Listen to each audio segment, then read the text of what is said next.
Hello everyone. आज हम लोग चालू करने वाले एक new chapter chemical equilibrium.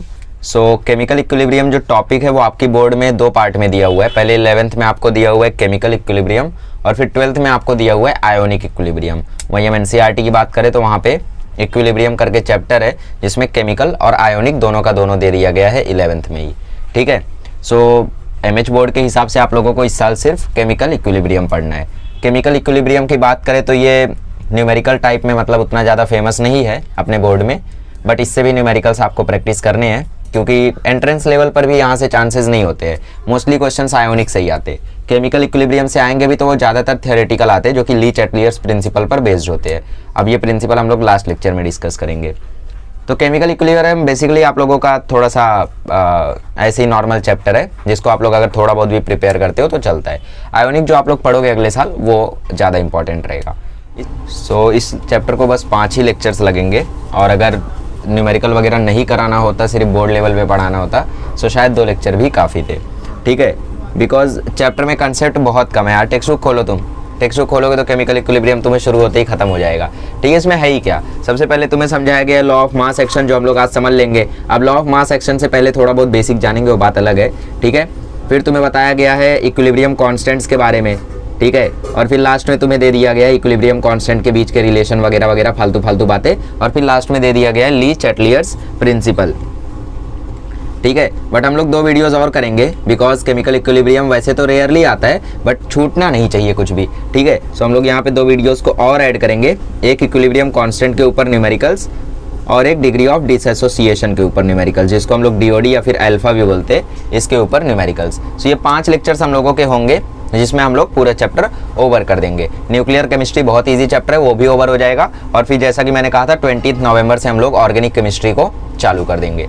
So mostly chance है 20 नवंबर से हम लोगों की ऑर्गेनिक चालू हो और 30 नवंबर तक ऑर्गेनिक हम लोगों की शायद खत्म हो जाएगी, मतलब पूरा केमिस्ट्री में भी खत्म हो जाए। अब मैं कुछ गारंटी नहीं ले सकता बिकॉज मुझे नहीं पता मुझे कितना टाइम मिलने वाला है, बट फिर भी जितना टाइम मिल रहा है मैं कोशिश कर रहा हूँ पूरा का पूरा डिवोट कर दूँ यहाँ पे, ताकि आगे मेरे पास टाइम ही टाइम हो। ठीक है, सो इसी के साथ हम लोग शुरू करते हैं चैप्टर को, और फिजिक्स वगैरह भी चलता रहेगा, टेंशन मत लो, प्लानिंग चल रही है।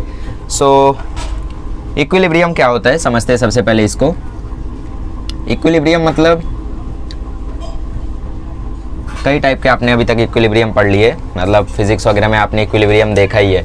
ठीक है, इक्विलिब्रियम क्या होता है जैसे केमिस्ट्री के हिसाब से अगर समझना चाहें तो, जैसे कि एग्जांपल लेते हैं सीसॉ का। ये सीसॉ है, ठीक है, और यहाँ पे कोई एक बंदा बैठा है और यहाँ पे कोई एक बंदा बैठा है। ठीक है, अब दोनों बैठे हैं सीसॉ पे, तो सीसॉ देखो एकदम बैलेंस्ड है। सीसॉ एकदम बैलेंस्ड है, बैलेंस नहीं रहना चाहिए ना, क्यों? क्योंकि जितना फोर्स ये लगा रहा है उतना फोर्स ये भी लगा रहा है, इसीलिए बैलेंस्ड है। अगर ये इससे ज़्यादा फोर्स लगाएगा तो ऑब्वियसली ये सीसॉ थोड़ा इधर झुक जाएगा, अगर ये इससे ज़्यादा फोर्स लगाएगा तो ये सीसॉ थोड़ा सा इधर झुक जाएगा। तो ये लोग बैलेंस्ड हैं। इनको देख के क्या लग रहा है? इनको देख के लग रहा है यार कोई ना हिल रहा है कोई ना डुल रहा है, दोनों आराम से बैठे हैं, जबकि ऐसा नहीं है। अंदर ही अंदर देखो बहुत कुछ हो रहा है। ये इसके ऊपर फोर्स लगा रहा है, ये चाहता है मेरा वाला झूला नीचे जाए, और ये इसके ऊपर फोर्स लगा रहा है, ये चाह रहा है ये नीचे जाए, बट नीचे कोई नहीं जा रहा है। तो कोई अगर बाहर से देखेगा तो उसे लगेगा यार कुछ हो ही नहीं रहा है यहाँ पे, बट एक्चुअल में क्या हो रहा है? एक्चुअल में जितना फोर्स ये लगा रहा है उतना फोर्स वो लगा रहा है, इसकी वजह से ये कंडीशन इक्विलिब्रियम में है। बट अगर कोई बाहर से देखेगा तो बोलेगा अरे दोनों शांति से तो बैठे हैं, ऐसा लग रहा है चेयर पे बैठे, कुछ हो ही नहीं रहा है। So same to same chemicals के साथ होता है, रिएक्शंस में होता है। जैसे मैं बात करूँ एक फेमस रिएक्शन की, अमोनिया के फॉर्मेशन की, N2 + 3H2 gives out NH3, 2 moles of NH3। तो यहाँ पे होता क्या है कि ये रिएक्शन जो है वो इक्विलिब्रियम में रहता है। ये साइन आप लोग आज से देखना शुरू कर दो, मतलब पहले भी आपने देखा है और मैंने आपको बताया कि इक्विलिब्रियम की साइन होती है, इसको हम लोग पढ़ेंगे केमिकल इक्विलिब्रियम चैप्टर में, और फाइनली अब हम पढ़ रहे हैं। तो यहाँ पे आप लोग जब देखोगे तो शुरू में क्या होगा, N2 नाइट्रोजन और हाइड्रोजन दोनों मिलके अमोनिया बनाएंगे। ठीक, दोनों मिलके अमोनिया बनाएंगे। फिर धीरे धीरे जैसे जैसे ये अमोनिया ज़्यादा बनता जाएगा वैसे वैसे अमोनिया के मोल्स जो होंगे, अमोनिया जो होगा वो टूटना चालू करेगा। किसमें किसमें? N2 और H2 में। तो थोड़े टाइम के बाद ये टूट कर N2 और 3H2 बनाने लगेगा। कौन? 2 मोल्स ऑफ NH3, मतलब NH3 टूट कर N2 और H2 बनाने लगेगा थोड़ी देर के बाद। और फिर एक कंडीशन ऐसी आएगी जहाँ पे जितना NH3 बनेगा उतना N2 और 3H2 बनेगा। ठीक है, मतलब जो स्पीड NH3 के बनने की होगी वही स्पीड N2 और 3H2 के बनने की होगी। मतलब rate of forward reaction tension मत लो, अभी तो मैं बस ऐसे ही ओवरव्यू दे रहा हूँ, अभी पूरा दोबारा बताऊंगा। Rate of forward reaction equal हो जाएगा रेट ऑफ बैकवर्ड रिएक्शन की। इसका मतलब क्या है? इसका मतलब है फॉरवर्ड रिएक्शन भी हो रहा है, बैकवर्ड रिएक्शन भी हो रहा है। देखो साइन फॉरवर्ड बैकवर्ड, ठीक है। तो इसका मतलब होता है rate of forward reaction equal to rate of backward reaction. तो ये जो रिएक्शन है वो काफी तेजी से जब धीरे धीरे रिएक्शन प्रोसीड होगा, तो प्रोसीड होने के बाद एक पॉइंट ऐसा आएगा कि जितना तेजी से अमोनिया बन रहा है उतना ही तेजी से अमोनिया टूट के N2 और H2 बन रहा है। तो कोई बाहर से देखेगा तो बोलेगा यार कुछ हो ही नहीं रहा है, यहाँ पे जो जैसा था वैसा पड़ा है। मतलब उसको लगेगा यार अमोनिया सपोज x मोल था, सपोज अमोनिया यहाँ पे x अमाउंट ऑफ था। थोड़ी देर बाद आएगा, थोड़ी देर बाद आके देखेगा, बोलेगा अभी भी अमोनिया x ही है, मतलब यहाँ पे कुछ हो ही नहीं रहा है। तो लोगों को क्या लगेगा? लोगों को लगेगा ये तो नॉर्मल है, लोग रुक गए हैं। रुके नहीं हैं, यहाँ पे बस इक्विलिब्रियम आ गया है। इक्विलिब्रियम मतलब जितनी तेजी से NH3 बन रहा है उतनी तेजी से N2 और H2 भी बन रहा है, और इनकी कॉन्सेंट्रेशन कैसी हो गई है? अब इक्वल हो गई है, ठीक है। तो कॉन्सेंट्रेशन में अब इनके चेंज नहीं हो रहा है। जैसे अभी मैंने सीसॉ का एग्जांपल दिया था कि कोई बाहर से अगर उनको देखेगा तो उन्हें लगेगा यार दोनों बैठे हुए, जबकि अंदर ही अंदर रिएक्शन हो रहा है। वो भी फोर्स लगा रहा है, वो भी फोर्स लगा रहा है, वो चाहता है वो नीचे जाए, वो चाहता है वो नीचे जाए। तो यहाँ पर N2 H2 चाहते हैं मिलकर NH3 बने, NH3 चाहता है टूट के N2 H2 बने, दोनों हो रहा है। बट क्या हो रहा है? इक्विलिब्रियम आने की वजह से जो स्पीड फॉरवर्ड रिएक्शन की है वही स्पीड बैकवर्ड रिएक्शन की हो गई, जिसकी वजह से हमें लग रहा है कि कॉन्सेंट्रेशन कांस्टेंट हो गई है, ठीक है। सो ये होता है केमिकल इक्विलिब्रियम का मतलब। केमिकल इक्विलिब्रियम हमेशा डायनामिक नेचर का होता है। इसके ऊपर MCQ है आपके टेक्स्ट बुक में, डायनामिक नेचर का होता है, याद रखना, ठीक। स्टैटिक मतलब रुका हुआ, जैसे मैं फोर्स लगा दूं, तुम फोर्स लगा दो और ऑब्जेक्ट रुक जाए तो वो स्टैटिक हो गया। डायनामिक मतलब फोर्स लगता रहे और फिर भी ऑब्जेक्ट चलता रहे, वो डायनामिक इक्विलिब्रियम होता है। मतलब यहाँ पर क्या हो रहा है? रिएक्शन होते जा रहा है फिर भी ये इक्विलिब्रियम में, रिएक्शन हो तो रहा है ना, इसलिए डायनामिक इक्विलिब्रियम का एग्जांपल है, ठीक है। सो आगे बढ़ते हैं और अब हम लोग थोड़ा सा रिवर्सिबल इरिवर्सिबल से शुरू करते हैं और फिर दोबारा यहीं पे आते हैं, ठीक। तो सबसे पहले हम समझते हैं what is irreversible reaction. Because types of reaction में इरिवर्सिबल और रिवर्सिबल आपने देखा है लास्ट ईयर, बट आज इसका असली मीनिंग हम लोग समझते हैं। अभी तक आपने ये सोचा है कि मतलब इरिवर्सिबल मतलब ऐसा रिएक्शन जिसमें एक बार जो प्रोडक्ट बन जाए वो दोबारा रिएक्टेंट नहीं बनता। हाँ, एकदम करेक्ट है, कोई दिक्कत नहीं है। और थोड़ा सा डीप में जानेंगे इस साल हम लोग, ठीक। जैसे मैं कोई रिएक्शन ले लूँ कि कोई रिएक्टेंट है और दे रहा है प्रोडक्ट, तो इस साइन का मतलब क्या है? इस साइन का मतलब है कि रिएक्शन सिर्फ फॉरवर्ड डायरेक्शन में हो रहा है। Reaction is only in forward direction, ठीक है। रिएक्शन सिर्फ फॉरवर्ड डायरेक्शन में हो रहा है। किसका मतलब? इस एरो का मतलब, ठीक है। सो R गिव्स P। अब यहाँ पे होगा क्या कि टाइम के साथ साथ जो R का कॉन्सेंट्रेशन है, कॉन्सेंट्रेशन मतलब जो भी अमाउंट है R का, कॉन्सेंट्रेशन में मेनली हम लोग मोलैरिटी को कंसीडर करते हैं। तो R का कॉन्सेंट्रेशन जो होगा वो डिक्रीज करेगा with time. Concentration will decrease with time, concentration will decrease with time. और प्रोडक्ट के साथ क्या होगा कि concentration will increase with time. Concentration मतलब वो वाली कॉन्सेंट्रेशन नहीं, लेकिन इसका जो अमाउंट होगा concentration will increase with time. समय के साथ साथ इसका जो कॉन्सेंट्रेशन होगा वो इंक्रीज करता जाएगा, ठीक। सो R गिव्स P। अब इरिवर्सिबल रिएक्शन में होता क्या है कि जितना रिएक्टेंट है वो पूरा का पूरा यूज हो जाता है और बन जाता है प्रोडक्ट, कहानी खत्म। मतलब जैसे तुम्हारे पास नींबू है और पानी है, तो तुमने नींबू को पानी में डाला, नींबू पानी बन गया, कहानी खत्म। अब दोबारा से नींबू अलग होगा, पानी अलग होगा? नहीं होगा। लैब में मत जाओ, घर पे करके दिखाओ, होगा क्या? नहीं होगा। So it is not possible. तो एक बार रिएक्टेंट प्रोडक्ट में कन्वर्ट हुआ सो खत्म कहानी। तो ये होता है हमारा इरिवर्सिबल रिएक्शन। इसके एग्जाम्पल वगैरह जानते रहोगे आप लोग। न्यूट्रलाइजेशन वाला रिएक्शन NaOH प्लस HCl, जो कि आता है NaCl प्लस H2O, राइट। तो यहाँ पे एक बार सॉल्ट और वाटर बन गया एसिड और बेस से, तो दोबारा एसिड और बेस नहीं बनता इसमें, ठीक है। और भी रिएक्शंस आप लोग जानते रहोगे। AgNO3 प्लस NaCl, ये देता है आपको AgCl प्लस NaNO3, प्रेसिपिटेट वाला रिएक्शन है ये, ठीक है। सो AgCl की वाइट PPT ऑब्टेंड होती है, जानते रहोगे। इस ब्लॉक में मैंने बताया था आपको, एस या पी ब्लॉक में ये रिएक्शन, ठीक।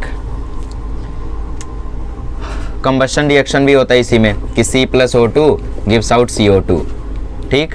C plus O2 gives out CO2, CO2, ठीक है, और हीट देता है। तो कार्बन और ऑक्सीजन मिले, कार्बन डाइऑक्साइड बना।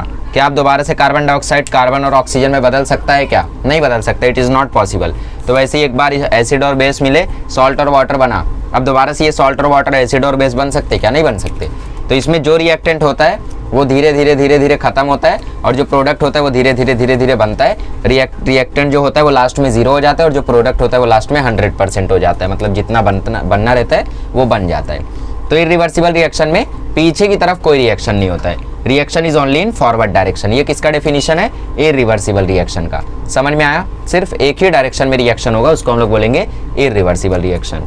अब समझते हैं रिवर्सिबल रिएक्शन, जिसके ऊपर पूरा का पूरा चैप्टर है। चलिए अब देखते हैं रिवर्सिबल रिएक्शन। सो रिवर्सिबल रिएक्शन का मतलब मैंने आपको बता दिया ऑलरेडी कि सॉरी, इरिवर्सिबल का मतलब मैंने आपको बता दिया कि reaction only in forward direction.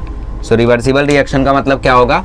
Reaction in forward as well as backward directions, forward as well as backward directions, दोनों डायरेक्शंस में ये रिएक्शन, बैकवर्ड डायरेक्शन, दोनों डायरेक्शन में ये रिएक्शन होगा। इसको हम लोग क्या बोलेंगे? Reversible reaction. ठीक। सो रिवर्सिबल रिएक्शन का बेसिकली मतलब क्या होता है कि जितना रिएक्टेंट से प्रोडक्ट बनेगा उतना ही बाद में प्रोडक्ट से रिएक्टेंट बनने लगेगा। और एक पॉइंट ऐसा आएगा जब rate of forward reaction equal हो जाएगा रेट ऑफ बैकवर्ड रिएक्शन के, मतलब speed of forward reaction equal हो जाएगी स्पीड ऑफ बैकवर्ड रिएक्शन के, और उसी मोमेंट को हम लोग बोलेंगे कि वो आ गया केमिकल इक्विलिब्रियम पे। ठीक है। जैसे हम लोग कोई एग्जांपल लेते हैं, A+B गिव्स आउट C+D। ठीक है। सो धीरे धीरे क्या होगा? A और B मिलेंगे, C और D बनेंगे, A और B मिलेंगे, C और D बनेंगे। इनिशियली क्या होगा? इनिशियली इसका कॉन्सेंट्रेशन लेट से 1 है, इसका कॉन्सेंट्रेशन लेट से 1 है, इसका रहेगा 0 0। ठीक। और फिर धीरे धीरे क्या होगा? धीरे धीरे इक्विलिब्रियम पे आएंगे, धीरे धीरे इक्विलिब्रियम पे आएंगे, और इक्विलिब्रियम पे आने के बाद लेट से यहाँ से कुछ अमाउंट ऑफ चीज़ें निकल गई और यहाँ पे कुछ अमाउंट ऑफ चीज़ें मिल गई। एक्चुअली ये थोड़ा सा हाई लेवल का हो जाएगा, जाने दो। सो इनिशियली क्या था? इनिशियली इसका 1 मोल था, इसका 1 मोल था, और इनका कॉन्सेंट्रेशन 0 0 था। तो इनका कॉन्सेंट्रेशन शुरू में 0 0 था, बट समय के साथ साथ क्या होगा? इनका कॉन्सेंट्रेशन बढ़ेगा, इनका कॉन्सेंट्रेशन घटेगा। बट एक पॉइंट ऐसा भी आएगा जहाँ पे दोनों का कॉन्सेंट्रेशन कांस्टेंट हो जाएगा। इक्वल हो ये जरूरी नहीं है, बट कांस्टेंट हो जाएगा। कांस्टेंट मतलब वहीं पे रुक जाए, उसके बाद वो आगे ही ना बढ़े। जैसे सीसॉ की हम लोग बात कर रहे थे, तो सीसॉ में देखो जरूरी नहीं है कि ये ऐसे ही रुके। अब मे भी एक का वजन थोड़ा सा ज़्यादा हो तो ये सीसॉ ऐसे भी तो रुक सकता है, थोड़ा सा स्लांट, मतलब ऐसे भी तो ये सीसॉ रुक सकता है, या फिर ये सीसॉ थोड़ा सा ऐसे भी रुक सकता है, राइट? कि यहाँ पे एक बंदा, यहाँ पे एक बंदा, लेट से यहाँ पे जो बंदा बैठा है वो थोड़ा सा भारी है। ठीक है। तो ये सीसॉ ऐसे भी रुक सकता है, ऐसे भी रुक सकता है, ऐसे भी रुक सकता है। तो ये रिएक्शन पे इक्विलिब्रियम कहीं पर भी आ सकता है, जरूरी नहीं है कि कॉन्सेंट्रेशन इक्वल हो जाए। मे बी कॉन्सेंट्रेशन ना इक्वल हो, बट कांस्टेंट तो हो सकती है। कांस्टेंट मतलब फिर चेंज ही ना हो। ठीक है। सो रिवर्सिबल रिएक्शन मतलब दोनों डायरेक्शन में जो रिएक्शन चलते हैं। ठीक है। सो शुरू में क्या होगा? शुरू में इनिशियली, इसको हटा दो अब, इनिशियली A+B मिलके बनाएंगे C+D। ठीक। और फिर थोड़ी देर बाद क्या होगा? आफ्टर टाइम t, मान लेते कि कुछ समय के बाद आफ्टर टाइम t जो C+D होंगे वो मिलके बनाने लगेंगे A+B। तो ये हो रहा था फॉरवर्ड रिएक्शन, और क्योंकि ये रिवर्सिबल रिएक्शन है तो इसके कारण यहाँ पे बैकवर्ड रिएक्शन भी होगा, है ना? रिएक्शन आगे, रिएक्शन पीछे, ये रिवर्सिबल रिएक्शन होता है। तो फॉरवर्ड रिएक्शन भी होगा, बैकवर्ड रिएक्शन भी होगा, राइट?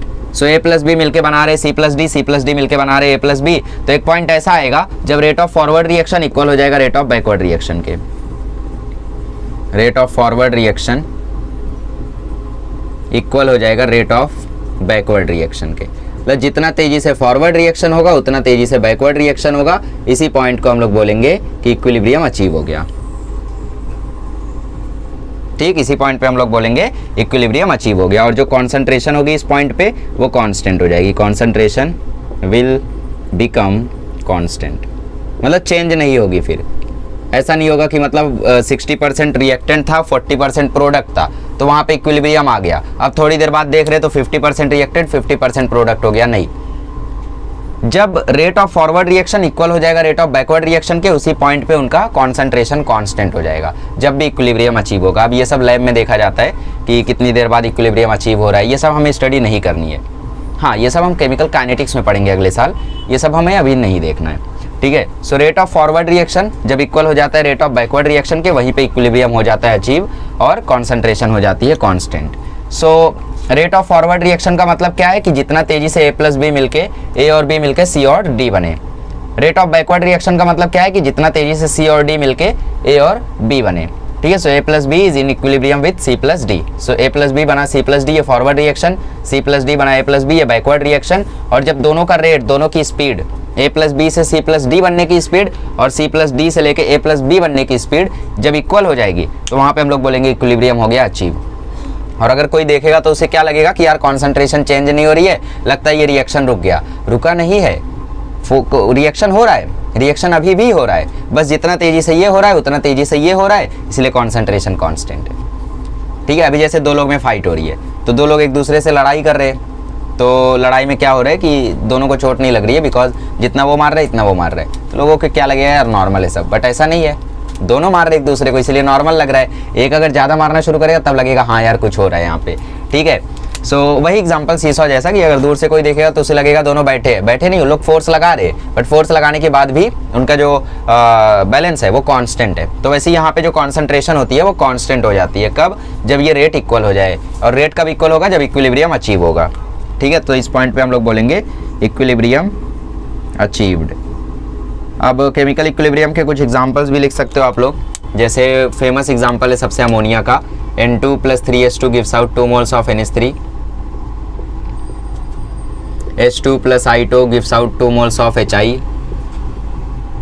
ठीक है, और 2SO2 + O2, 2SO2 + O2 gives out 2 moles of SO3। ठीक है, सो ये सारे एग्जांपल्स है केमिकल इक्विलिब्रियम के, ये सारे इक्विलिब्रियम में रहते हैं, रिवर्सिबल रिएक्शन से सब। सो ये गलत हो गया था, ऐसे ही लिखना चाहिए। ठीक है, सो ये एग्जांपल्स भी आप लोग नोट कर सकते हो। समझ में आ गया केमिकल इक्विलिब्रियम का मीनिंग? अब क्लियर हो गया। जैसे यहाँ पे जितना तेजी से नाइट्रोजन हाइड्रोजन मिलकर अमोनिया बनेंगे उतना ही तेजी से अमोनिया टूट के जब ये बनने लगेगा तो वहाँ पे आ जाएगा इक्विलिब्रियम। जितना तेजी से हाइड्रोजन आयोडीन HI बनेंगे उतना ही तेजी से अगर HI हाइड्रोजन आयोडीन बनने लगे तो समझ जाना वहाँ पे आ गया केमिकल इक्विलिब्रियम, हाइड्रोजन आयोडाइड। ठीक है, SO2 और O2 मिलकर SO3 जितना तेजी से बन रहे उतना तेजी से अगर SO3 SO2 और O2 बनने लगे तो समझ जाना वहाँ पे आ गया है इक्विलिब्रियम। इक्विलिब्रियम कब अचीव होगा? कई सारी कंडीशन है, पहले तो रिवर्सिबल रिएक्शन रहना चाहिए, फिर बहुत सारी चीज़ें होती है, वो सब हम लोग बाद में देखेंगे। ठीक है, सो थोड़ी देर बाद अभी देखेंगे हम लोग। तो ये कंसेप्ट आपको पहले क्लियर होना चाहिए कि इक्विलिब्रियम का मतलब क्या होता है। इक्विलिब्रियम का मतलब होता है rate of forward reaction equal to rate of backward reaction. जितना तेजी से आगे का रिएक्शन उतना तेजी से पीछे का रिएक्शन, तो वहाँ पे आ जाएगा इक्विलिब्रियम। और कॉन्सेंट्रेशन हो जाती है कांस्टेंट, और ये मैंने बता दिया आपको कि कैसे कांस्टेंट लगेगा। ठीक है, चलिए आगे बढ़ते हैं। सो केमिकल इक्विलिब्रियम के कुछ ग्राफ्स हम लोग डिस्कस कर लेते हैं, बिकॉज ग्राफ्स काफ़ी ज़्यादा इंपॉर्टेंट है केमिकल इक्विलिब्रियम से, और ग्राफ भी आपको आ सकते हैं। ठीक है, आपकी टेक्स्ट बुक में भी दिए हुए ग्राफ्स। चलिए डिस्कस करते हैं। सबसे पहले हम लोग दो ग्राफ इसमें डिस्कस करेंगे। सबसे पहला इक्विलिब्रियम का ग्राफ कैसा होता है, और फिर कॉन्सेंट्रेशन का ग्राफ कैसा होता है विथ रिस्पेक्ट टू टाइम। ठीक है, सो इक्विलिब्रियम का ग्राफ देखते हैं। वाई एक्सिस पर रखते हैं रेट ऑफ रिएक्शन और एक्स एक्सिस पर रखते हैं टाइम। ठीक है, so rate of reaction versus time का ग्राफ देखो कैसा होगा।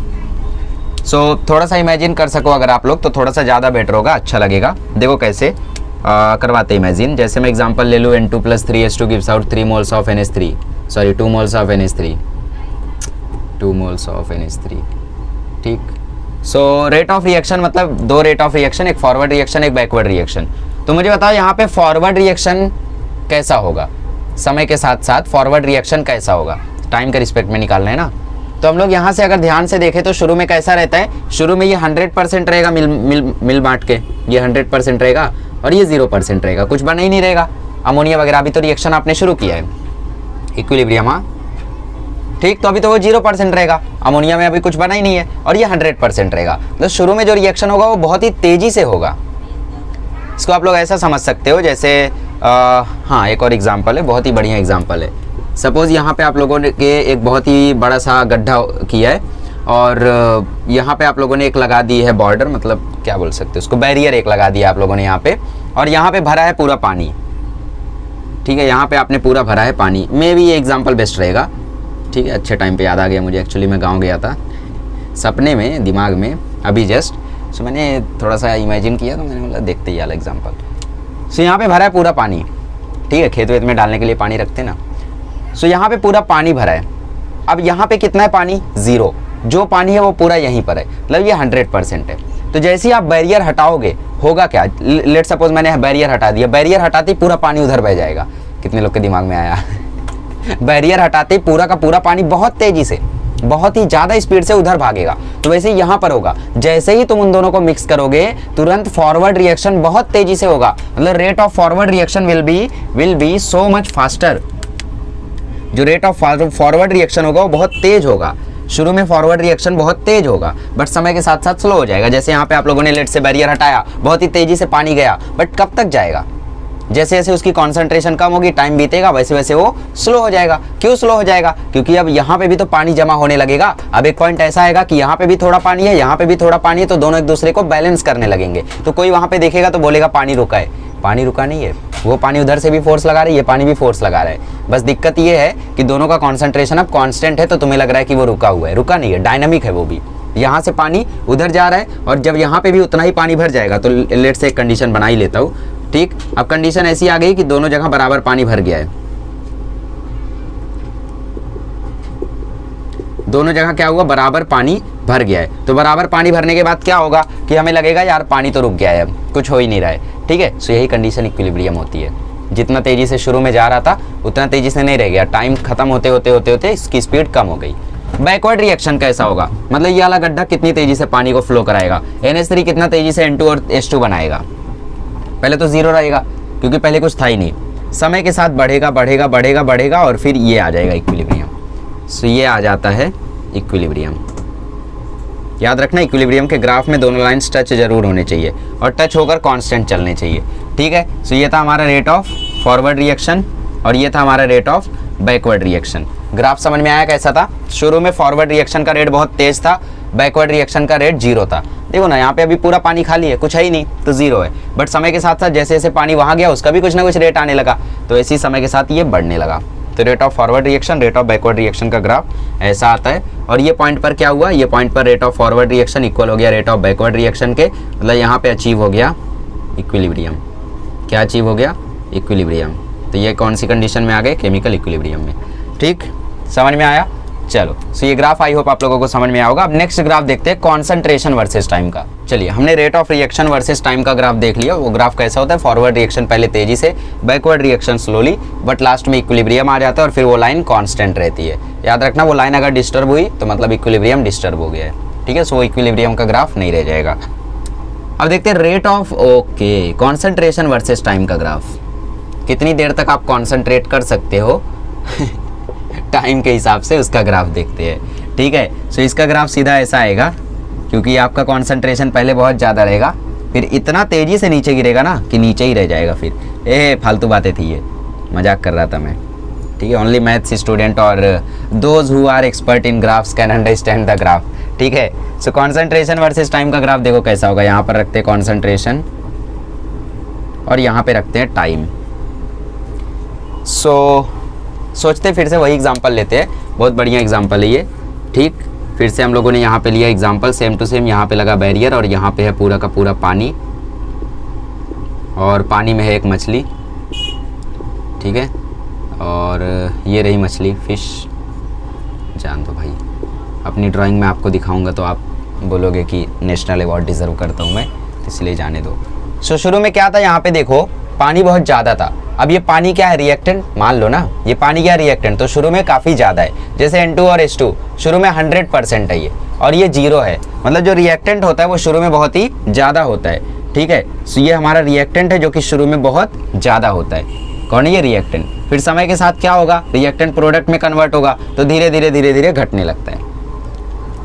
और जो प्रोडक्ट है वो शुरू में 0 है, देखो ना पूरा खाली है, मतलब प्रोडक्ट शुरू में 0 है, बट समय के साथ ये बढ़ने लगेगा और फिर ये ऐसा आगे कांस्टेंट हो जाएगा। समय के साथ साथ साथ साथ ये बढ़ने लगेगा और फिर आगे चल के ये कांस्टेंट हो जाएगा।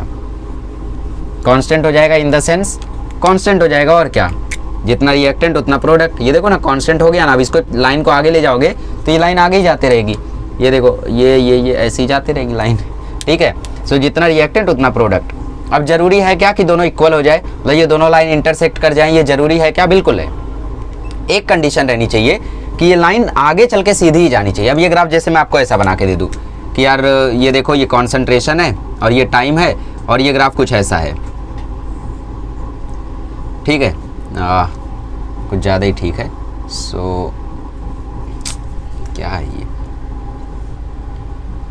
ये ग्राफ कुछ ऐसा है। क्या ये कॉन्सेंट्रेशन वर्सेस टाइम का सही ग्राफ है? बिल्कुल सही ग्राफ है, क्योंकि जितना तेजी से यहाँ पे प्रोडक्ट फॉर्म हुआ उतना धीरे तेजी से यहाँ पे रिएक्टेंट घटा और फिर लास्ट में दोनों का कांस्टेंट हो गया।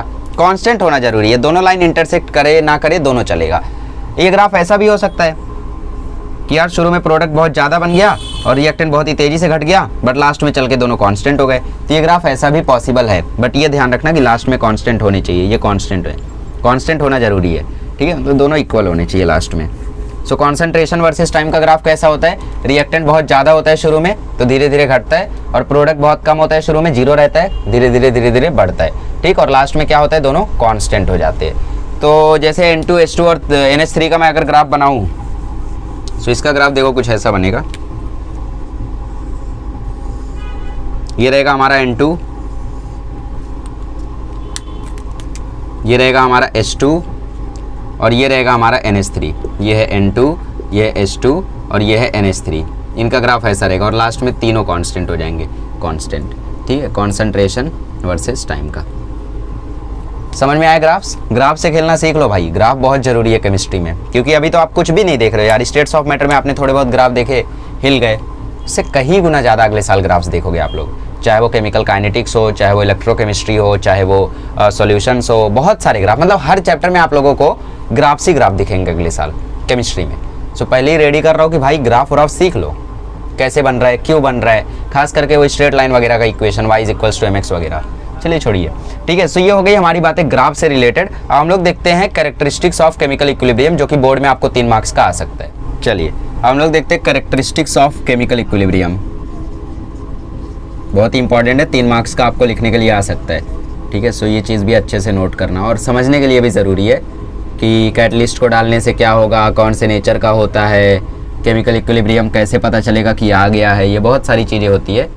सबसे पहला कैरेक्टरिस्टिक क्या है कि it is dynamic in nature, मतलब स्टैटिक नहीं है, डायनामिक है। डायनामिक मतलब कुछ ना कुछ उसमें होता रहे, कुछ ना कुछ मूवमेंट उसमें होती रहे, तो ये डायनामिक नेचर का होता है, ठीक है। और इक्विलिब्रियम को आप लोग किसी भी साइड से अचीव कर सकते हो। Equilibrium can be achieved from either side, या तो आप लोग इस तरफ से भी केमिकल इक्विलिब्रियम को अचीव कर सकते हो, equilibrium can be achieved from either side, या तो आप लोग उस तरफ से भी कर सकते हो। उस तरफ से मतलब जैसे NH3 को N2 और H2 में ब्रेक करके कर सकते हो, N2 और H2 को NH3 बना के भी आप लोग अचीव कर सकते हो, ठीक है, can be achieved from either side. और पता कैसे चलेगा कि आप लोगों को इक्विलिब्रियम आ गया है? अच्छा हाँ, इक्विलिब्रियम की एक और कंडीशन होती है कि equilibrium can only be achieved in a closed vessel, मतलब आप लोग ओपन वेसल में रखोगे तो वहाँ पे इक्विलिब्रियम अचीव नहीं हो सकता, तो इसलिए क्लोज्ड वेसल में ही आप लोग इक्विलिब्रियम को अचीव कर सकते हो। कैसे? जैसे ये एग्जांपल है N2 + 3H2 gives out 2 moles of NH3, तो यहाँ पे आप लोगों को ये चीज़ पता रहनी चाहिए कि ये भी गैस है, ये भी गैस है और ये भी गैस है। तो अगर आप लोग इनको ओपन वेसल में रखोगे तो ये सब तो एस्केप कर जाएंगे, तो इक्विलिब्रियम कैसे आएगा? तो equilibrium can only be achieved in a closed vessel. अब इक्विलिब्रियम के भी टाइप्स दिए आपकी बुक में, जैसे आपकी टेक्स्ट बुक में सॉलिड और गैस इक्विलिब्रियम दिया हुआ है, सॉलिड से गैस जितनी तेजी से बन रहा है उतनी तेजी से गैस सॉलिड में बन रहा है, ठीक। और दिया लिक्विड गैस इक्विलिब्रियम, जितना तेजी से लिक्विड गैस बन रहा है उतना तेजी से गैस और गैस लिक्विड में बन रहा है, वेपर लिक्विड, ऐसा इक्विलिब्रियम आपकी टेक्स्ट बुक में दिया हुआ है। तो ये सब आप लोग रीड कर सकते हो, खैर इसमें कोई वो नहीं है, ठीक है। सो 3-4 टाइप के I think liquid vapour equilibrium दिया हुआ है, और फिर सॉलिड लिक्विड इक्विलिब्रियम दिया हुआ है, और फिर सॉलिड वेपर इक्विलिब्रियम दिया हुआ है, ठीक है। सो सॉलिड लिक्विड के इक्विलिब्रियम में आपको आइस और वाटर का एग्जांपल देके समझाया हुआ है। तो अगर कोई क्लोज्ड वेसल नहीं रहेगी तो वहाँ पे ये गैस तो एस्केप कर जाएगी, तो इसलिए ओपन वेसल में equilibrium can not be achieved. Open vessel में equilibrium can not be achieved. अगर इक्विलिब्रियम अचीव करना है तो आपको क्लोज्ड वेसल ही चाहिए, ठीक है, ये इसकी कंडीशन होती है। चौथी condition, colour will not change once the equilibrium is achieved. Colour will not change once the equilibrium is achieved. एक बार इक्विलिब्रियम आ गया सो कलर नहीं चेंज होगा, मतलब अरे भाई जिस कलर का वो कंपाउंड रहेगा वो कंपाउंड का कलर समय के साथ साथ बदलते रहता है ना। कैसे? अरे भाई कैसे, मेरे को भी सोचना पड़ेगा यार।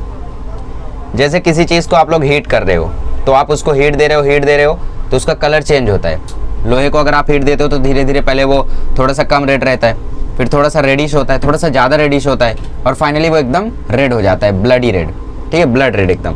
सो colour will not change once the equilibrium is achieved. तो एक बार इक्विलिब्रियम आ गया तो फिर उसका कलर चेंज नहीं होगा, उस प्रोडक्ट का या रिएक्टेंट का कलर चेंज होना बंद हो जाएगा, कांस्टेंट हो जाएगा। ठीक है, और concentration will become constant,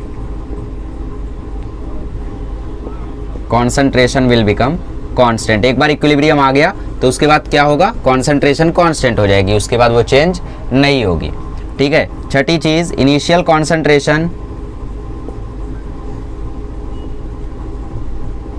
does not affects relative concentration at equilibrium. इसका मतलब क्या है, इसका मतलब समझते हैं, एट इक्विम लिख देता हूँ तो इक्विलिब्रियम समझ जाना। ठीक है, जैसे N2 + 3H2 gives out 2 moles of NH3 आपको दिया हुआ है। ठीक है, सो यहाँ पे लेट से इसके 2 मोल्स है, यहाँ पे 1 है, इसके 0.5 है।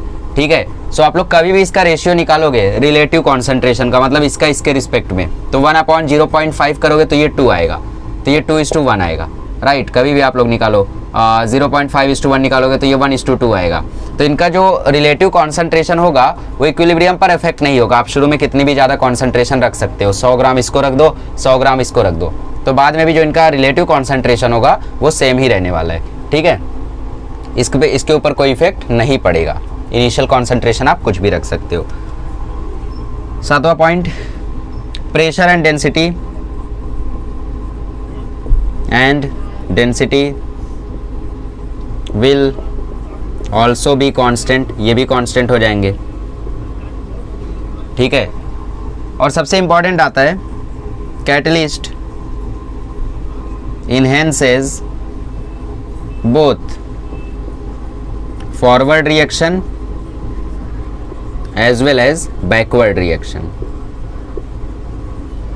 मतलब कैटलिस्ट से आप लोगों को क्या समझ में आता है कि यार जो रिएक्शन को थोड़ा सा तेज कर दे। हाँ, कैटलिस्ट का मतलब कुछ लोगों को नहीं मालूम था, सो मैं आज दोबारा से आपको कैटलिस्ट का मतलब बता देता हूँ, as well as backward reaction. Backward reaction इसका मतलब क्या है? सबसे पहले कैटलिस्ट का मतलब समझते हैं। कैटलिस्ट का आप लोगों ने डेफिनेशन देखा था 10वीं में, the substance in whose presence the rate of chemical reaction changes. जरूरी नहीं कि वो तेज करे, स्लो भी कर सकता है। Rate of chemical reaction changes is called as catalyst. ठीक, और विदाउट इट्स इन्वॉल्वमेंट, ये इंपॉर्टेंट लाइन थी कि बिना इन्वॉल्व हुए। तो N2 + 3H2 में लेट से कोई कैटलिस्ट आ गया, मान लो ना कोई कैटलिस्ट आ गया।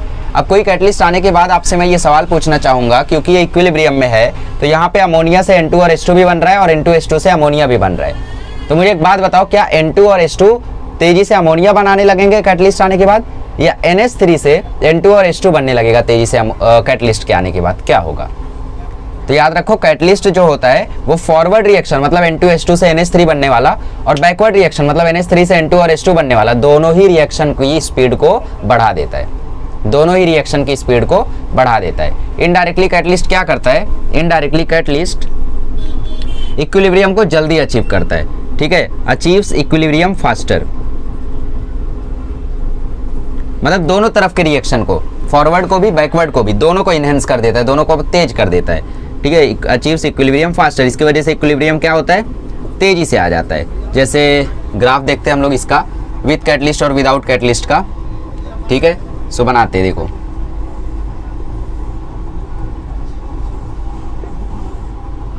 सो यहाँ पे बनाते हैं विदाउट कैटलिस्ट का। विदाउट कैटलिस्ट किसका ग्राफ है ये? रेट ऑफ रिएक्शन और टाइम का। Without catalyst rate of reaction versus time का ग्राफ। ठीक है, सो विदाउट कैटलिस्ट कैसा होता है जानते ही हो आप लोग, ऐसा। ठीक, कैटलिस्ट के आने के बाद क्या होगा? With catalyst time rate of reaction. Catalyst के आने के बाद ये रेट ऑफ फॉरवर्ड रिएक्शन तेजी से होगा और रेट ऑफ बैकवर्ड रिएक्शन भी तेजी से होगा। तो देखो इक्विलिब्रियम काफी तेजी से अचीव हो गया। फर्क देखो, यहाँ पे इक्विलिब्रियम यहाँ जाके अचीव हुआ, यहाँ पे इक्विलिब्रियम यहीं पे अचीव हो गया। तो फर्क आपको दिख रहा है। कैटलिस्ट के आने के बाद देखो इक्विलिब्रियम बहुत जल्दी आ गया, कैटलिस्ट के पहले इक्विलिब्रियम कितना आगे जाके आया था। ठीक, यहाँ पे देखो इक्विलिब्रियम यहीं पे आ गया और यहाँ पे इक्विलिब्रियम काफ़ी आगे जाके आया था। तो कैटलिस्ट क्या करता है, रेट ऑफ बैकवर्ड रिएक्शन, ये क्या है, ये है रेट ऑफ फॉरवर्ड रिएक्शन, और ये क्या है, rate of backward reaction, rate of forward reaction, और ये क्या है, रेट ऑफ बैकवर्ड रिएक्शन। तो फॉरवर्ड और बैकवर्ड दोनों ही रिएक्शन की स्पीड को काफ़ी तेज कर देता है। यहाँ पे धीरे धीरे कम हो रहे थे, यहाँ पे तेजी से कम हो गए, राइट। तो इक्विलिब्रियम यहाँ पे जल्दी अचीव होता है विद हेल्प ऑफ कैटलिस्ट। तो ये 8 पॉइंट्स याद रखना, कोई 6 पॉइंट्स आप एग्जाम में लिख देना। सबसे इंपॉर्टेंट पहला पॉइंट है, दूसरा पॉइंट है, 7वां पॉइंट है, 8वां पॉइंट है, और तीसरा पॉइंट ऑब्वियसली बहुत ज़्यादा इंपॉर्टेंट है, और एक और पॉइंट जो सबसे ज़्यादा इंपॉर्टेंट है वो कलर वाला है। ठीक है, ये 6 पॉइंट्स बहुत ही ज़्यादा इंपॉर्टेंट है, इनको आप लोग जरूर जरूर जरूर याद रखना। 2 मार्क्स का है तो इनमें से 4 पॉइंट्स कौन से लिखोगे, डायनामिक, क्लोज्ड वेसल, कैटलिस्ट और ये वाला equilibrium can be achieved from either side. बाकी 4 पॉइंट नहीं याद रखते हो, नहीं भी याद रखते हो, फालतू है। ठीक है, चलो, सो आई होप आप लोगों को यहाँ पे पूरी थ्योरी समझ में आ गई होगी। अब न्यूमेरिकल के लिए जो लॉज दिए गए हैं, लॉ ऑफ मास एक्शन, उसको समझने की कोशिश करते हैं। चलिए अब सीखते हैं हम लोग law of mass action.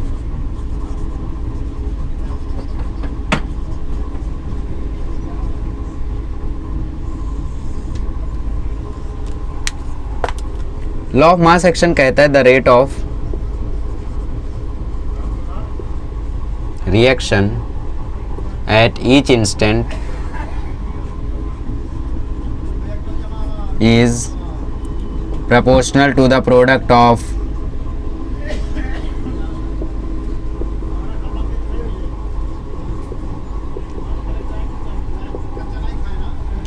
concentration terms of all the reactants, concentration terms of all the reactants, concentration terms of all the reactants।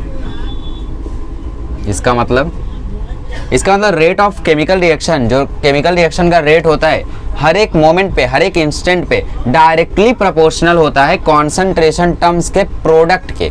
मतलब जैसे मैं यहाँ पे एक एग्जांपल लूँ, A + B is in equilibrium with C + D। ठीक, तो अगर मैं रेट ऑफ रिएक्शन फॉर, यहाँ पे देखो 2 रेट ऑफ रिएक्शन निकलेंगे। पहला तो rate of forward reaction, forward reaction, ठीक है, और एक निकलेगा rate of backward reaction, rate of backward reaction. तो रेट ऑफ फॉरवर्ड रिएक्शन यहाँ पे क्या बोला है क्वेश्चन में, सॉरी लॉ में क्या बोला है, लॉ में बोला है rate of reaction directly proportional to the product. मतलब जो इनका कॉन्सेंट्रेशन टर्म है, कॉन्सेंट्रेशन टर्म हम लोग मेनली मोलैरिटी को ले, ठीक है। So rate of forward reaction directly proportional होगा concentration of A into concentration of B. और ये जो ब्रैकेट है इसका बहुत ही डीप मीनिंग है। इसका मतलब होता है एक्टिव मास। एक्टिव मास मतलब वो मास जो कि रिएक्शन में पार्ट लेते हैं। अब जरूरी थोड़ी है कि पूरा का पूरा मास ही रिएक्शन में पार्ट ले ले, कुछ ही पार्ट उसका रिएक्शन करता है ना, और बाकी पार्ट्स रुके रहते हैं। सो एक्टिव मास मतलब वो पार्ट, ठीक। तो उस हिसाब से रेट ऑफ बैकवर्ड रिएक्शन किसके प्रोपोर्शनल होगा, concentration of C concentration of D के। मतलब जो लोग भी रिएक्शन में पार्ट ले रहे हैं। अब जैसे मैं इस तरफ से देखूँ rate of backward reaction, rate of backward reaction मतलब इस तरफ से, तो अगर मैं इस तरफ से देखूंगा तो मुझे सी और डी क्या लगेंगे, रिएक्टेंट। और अगर मैं फॉरवर्ड रिएक्शन में इस तरफ से देखूंगा तो ए और बी क्या लगेंगे, रिएक्टेंट। तो इसका मतलब ए और बी रिएक्टेंट है, तो rate of forward reaction proportional होगा प्रोडक्ट के, किसके, कॉन्सेंट्रेशन के। कॉन्सेंट्रेशन को हम लोग इससे दिखाते हैं, तो concentration of A into B. और यहाँ से देखेंगे बैकवर्ड के लिए तो ये, तो इसका मतलब rate of forward reaction is equal to होता है k F into a b. K f को अभी नहीं लेकर आते, थोड़ी देर बाद लाते हैं, ठीक, क्योंकि यहाँ पे जगह नहीं है। डायरेक्टली प्रोपोर्शनल है ए और बी के, और rate of backward reaction directly proportional है सी और डी के, ठीक। चलो सो आगे बढ़ते। So rate of forward reaction equal to K F into A into B, और rate of backward reaction is equal to K B into C into D, concentration of C into concentration of D. Concentration है ये, ठीक है, concentration है। Concentration आपको दिया रहेगा 0.5 molar ए, 0.2 molar B, ऐसा दिया रहेगा।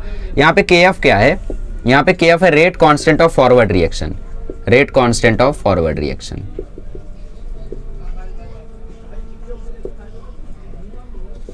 और के बी क्या है, समझ गए होगे, के बी क्या है, rate constant of backward reaction. Rate constant of backward reaction. ठीक, अच्छा अब इक्विलिब्रियम पे क्या होता है, rate of forward reaction equal हो जाता है रेट ऑफ बैकवर्ड रिएक्शन पे। इसका मतलब at equilibrium rate of forward reaction becomes equal to rate of backward reaction. मतलब K F into A into B, concentration of A into concentration of B will become equal to KB into concentration of C into concentration of D। अब एक काम करो, KF के नीचे KB को ले लो, तो KF के नीचे आ गया KB, तो ये रेशियो हमें मिल जाएगा concentration of C into concentration of D upon concentration of A into concentration of B। KF क्या है, rate constant of forward reaction, KB क्या है, rate constant of backward reaction. दोनों के दोनों कांस्टेंट है, तो इनको मिला के एक नया कांस्टेंट लिख लेते हैं, जिसको हम बोलते हैं KE। अब KE क्या है भाई, KE है KE यहाँ पे है इक्विलिब्रियम कांस्टेंट। केस समझा, बस यही है आपका पूरा का पूरा, थोड़ा सा बेसिक पार्ट है, पूरा का पूरा तो आना भी बाकी है। लॉ ऑफ मास एक्शन क्या कहता है, रेट ऑफ रिएक्शन जो होता है वो हर एक इंस्टेंट पे प्रोपोर्शनल होता है प्रोडक्ट के, किसके प्रोडक्ट के, रिएक्टेंट के कॉन्सेंट्रेशन के। ठीक, जैसे फॉरवर्ड रिएक्शन की बात करें, मतलब A प्लस बी से C प्लस डी बनने वाले केस में बात करें, तो A प्लस बी क्या है, रिएक्टेंट, A और B क्या है, रिएक्टेंट। तो A और B का कॉन्सेंट्रेशन मान लेते हैं concentration of A into concentration of B, और यहाँ पे वही कॉन्सेंट्रेशन हम पुट करते हैं जो कि पार्ट लेते हैं केमिकल रिएक्शन में, who takes part in chemical reaction. ठीक, सबको नहीं लेते हम लोग, एक्टिव मास लेते हैं। एक्टिव मास मतलब वो मास जो कि पार्ट लेते हैं उस रिएक्शन में, तो इसीलिए हम लोग ऐसे स्क्वायर ब्रैकेट बनाते हैं। तो A into B. For backward reaction की बात करेंगे तो बैकवर्ड रिएक्शन में C प्लस डी, C और D क्या हो जाएंगे, रिएक्टेंट हो जाएंगे। अगर मैं इधर से देखूंगा तो मुझे कौन लगेगा यहाँ पे रिएक्टेंट, C और D लगेगा। ठीक है, तो रेट ऑफ बैकवर्ड रिएक्शन में डायरेक्टली प्रोपोर्शनल होगा concentration of C into concentration of D के, मतलब ROF AB के प्रोपोर्शनल है, ROB C और D के प्रोपोर्शनल है। तो rate of forward reaction is equal to आ जाएगा KF into concentration of A into concentration of B, और ROB आ जाएगा rate of backward reaction into concentration of C into concentration of D। ठीक है, KF और KB की ये वैल्यूज है। अब इक्विलिब्रियम पे हम लोग जानते हैं, इक्विलिब्रियम का यही मतलब होता है कि rate of forward reaction equal हो जाएगा रेट ऑफ बैकवर्ड रिएक्शन के, तो ये दोनों हो गए एक दूसरे के इक्वल। बोला रेशियो में ले लो, तो KF अपॉन KB ले लिया, CD बाय AB। अब KF भी कांस्टेंट है, KB भी कांस्टेंट है, तो इनको मिला के हमने नया कांस्टेंट जोड़ दिया जिसको बोलते हैं KE। KE is equilibrium constant. अब इक्विलिब्रियम कांस्टेंट भी दो टाइप के होते हैं, इनके बारे में हम लोग अगले लेक्चर में डीप में स्टडी करेंगे, KP और KC। जाने दो, हम लोग अगले लेक्चर में डीप में देखेंगे। अभी हम लोग आगे बढ़ते हैं, और अभी ये सिर्फ बेसिक कहानी है। ये समझ में आया कैसे आया?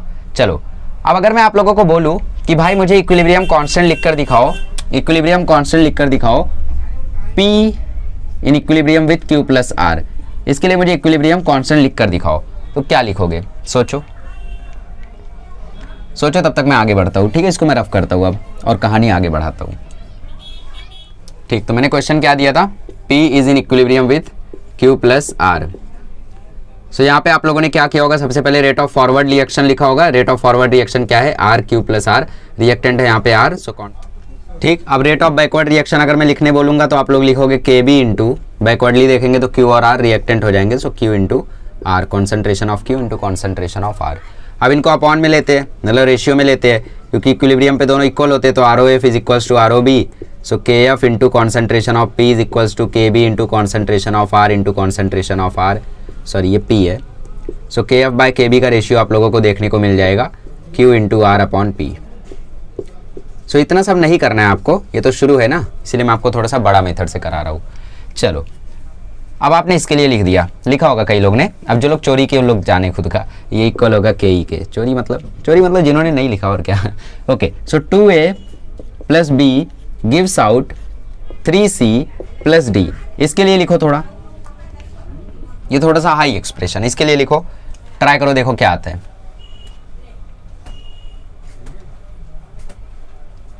आई नो मैक्सिमम लोग ने लिखा होगा, मतलब जो पहली बार पढ़ रहे हैं उन्होंने लिखा होगा K is equals to 3C into D upon 2A into B, but आप लोग गलत हो। एक्चुअली ये आता है, एक्चुअली आंसर आता है K इज इक्वल्स टू,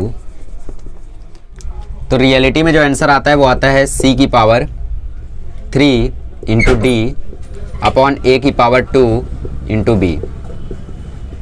ठीक है, ऐसा आता है इसका आंसर। कैसे आता है देखो समझते हैं। 2A लिखा है ना, तो 2A को लिख दो A प्लस B, 3c लिखा है ना, तो इसको लिख दो C+C+D, कोई दिक्कत नहीं। C+C+C 3c, A + A 2a, कोई दिक्कत नहीं है। रेट ऑफ फॉरवर्ड रिएक्शन में रिएक्टेंट कौन कौन है? रिएक्टेंट है A, रिएक्टेंट है A, रिएक्टेंट है B और यहाँ पे KF। अब देखो A into B, base same है तो पावर ऐड हो जाएगी, तो concentration of A into concentration of A हो जाएगा कॉन्सेंट्रेशन ऑफ A का स्क्वायर। ठीक, ये हो गया ROF। अब ROB आप लोग समझ गए होगे, क्या होगा? Concentration of C into concentration of C into concentration of C into concentration of D into KB। सो ये आ जाएगा KB 1 2 3 मतलब कॉन्सेंट्रेशन ऑफ C का क्यूब इंटू D। ठीक, सो आप लोग इसको अब इक्वल करोगे तो KF A का square B is equals to C का क्यूब, कॉन्सेंट्रेशन ऑफ C का क्यूब और into D into KB।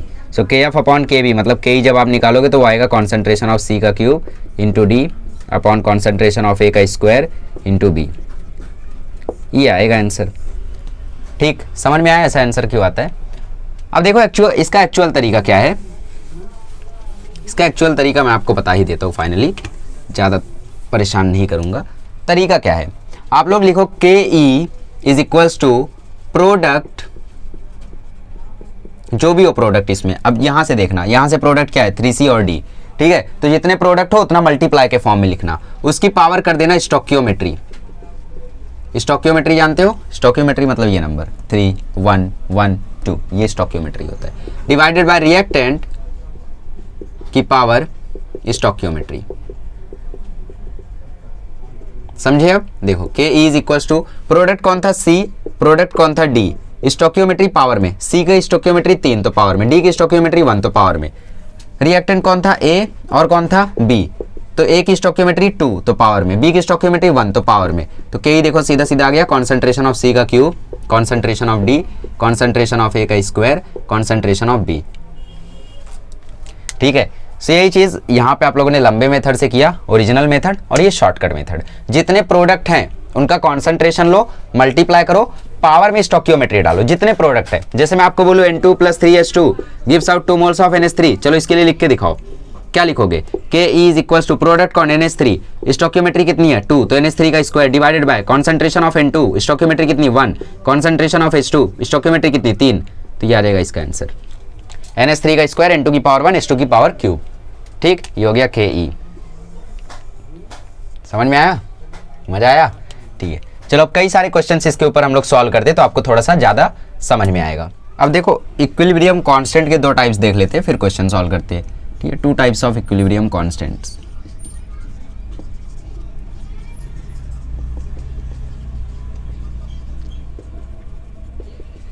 Two types of equilibrium constants means KE। ठीक, KE के 2 टाइप है, एक है KP, एक है KC। KP मतलब जब हम कॉन्सेंट्रेशन को जब हम लोग एक्टिव मास को कॉन्सेंट्रेशन के टर्म्स में लिखे, और KP मतलब तब जब हम लोग उसको पार्शियल प्रेशर के फॉर्म टर्म्स में लिखे। कैसे? देखो, जो एक्टिव मास होता है हम लोगों का, ये एक्टिव मास, इसको बेसिकली हम लोग कॉन्सेंट्रेशन हम लोग इसमें लिखते हैं। ठीक, और कॉन्सेंट्रेशन में हम क्या लिखते हैं? मोलैरिटी। कॉन्सेंट्रेशन में इसमें हम लोग क्या लिखते हैं? Molarity. Molarity is nothing but number of moles per unit volume, ये होता है N/V। ठीक है, ये होती है हमारी कॉन्सेंट्रेशन। अब गैसेस के लिए हम लोग इसको पार्शियल प्रेशर के टर्म्स में भी लिख सकते हैं, वो भी तो एक कॉन्सेंट्रेशन ही है, बिकॉज पार्शियल प्रेशर भी क्या होता है? प्रेशर भी क्या होता है? कहीं ना कहीं से प्रेशर भी जो होता है वो number of moles per volume पर ही डिपेंड करता है। कैसे? इक्वेशन याद करो, PV is equals to nRT। अगर RT को मैं कांस्टेंट रख दूं, मतलब T को अगर मैं कांस्टेंट रख दूं, R तो कांस्टेंट है ही है, V को वहां भेज दो तो P is equals to N/V RT हो जाएगा। अब मैंने बोला T कांस्टेंट है तो P डायरेक्टली प्रोपोर्शनल हो गया ना N/V के। ठीक है, मतलब मैं इसको किसके टर्म्स में लिख सकता हूँ? पार्शियल प्रेशर के टर्म्स में भी लिख सकता हूँ कॉन्सेंट्रेशन को। तो एक्टिव मास को जब मैं पार्शियल प्रेशर के टर्म्स में लिखूंगा तो उसको मैं बोलूंगा KP, यहाँ पे क्या बोलूंगा मैं? KC, और यहाँ पे मैं बोलूंगा KP पार्शियल प्रेशर। बट ये वैलिड रहेगा only for gases, valid only for gases, सबके लिए नहीं, हाँ, ओनली फॉर गैसेस। ठीक है, जहाँ पे हम लोग लेंगे पार्शियल प्रेशर ऑफ गैस। ठीक है, क्योंकि पार्शियल प्रेशर भी N/V के, प्रेशर भी जो होता है वो N/V के प्रोपोर्शनल होता है। ठीक है, अब कुछ और बातें। सॉलिड के लिए जो एक्टिव मास होता है, सॉलिड के लिए, for solid the active mass is constant, hence taken as unity. Unity मतलब 1 लिया जाता है। कभी भी आप लोगों को अगर रिएक्शन में सॉलिड दिख जाए तो उसकी जगह आप लोग एक्टिव मास लिख के उसकी वैल्यू 1 डाल देना बिना सोचे समझे। क्यों? क्योंकि सॉलिड का कॉन्सेंट्रेशन नहीं चेंज होता है। अब सॉलिड को आप गैस के साथ वहां पे रिएक्ट करा रहे हो तो वो कांस्टेंट रहता है, चेंज नहीं होता इसका एक्टिव मास, तो इसीलिए हम लोग उसको यूनिटी लेते हैं। यूनिटी मतलब 1, ठीक है। और लिक्विड के लिए, अगर लिक्विड किसी गैस के साथ है, if liquid is with gas, ठीक है, सो वहां पे हम लोग एक्टिव मास को यूनिटी ही लेंगे, इज टेकन एज यूनिटी। अगर कोई लिक्विड किसी गैस के साथ इक्विलिब्रियम पे है, जिसको हम लोग लिक्विड वेपर इक्विलिब्रियम बोलते हैं, ऐसा है तो वहां पे हम लोग क्या लेंगे? यूनिटी लेंगे। एक्टिव मास को क्या लेंगे? यूनिटी लेंगे, 1 लेंगे। ऐसे क्वेश्चन अभी मैं कराऊंगा तो समझ में आएगा आपको। सॉलिड के लिए एक्टिव मास को हमेशा 1 कंसीडर करना। लिक्विड गैस के साथ इक्विलिब्रियम पे है तो उसके एक्टिव मास को भी 1 कंसीडर करना। 2 टाइप के इक्विलिब्रियम, एक केपी एक केसी। कॉन्सेंट्रेशन के टर्म्स में तो केसी, पार्शियल प्रेशर के टर्म्स में तो KP. KP only valid for gases and that valid for everything, ठीक है। केई है दोनों, मतलब केई के ही दोनों भाई हैं, तो दोनों पार्ट्स वहीं के हैं।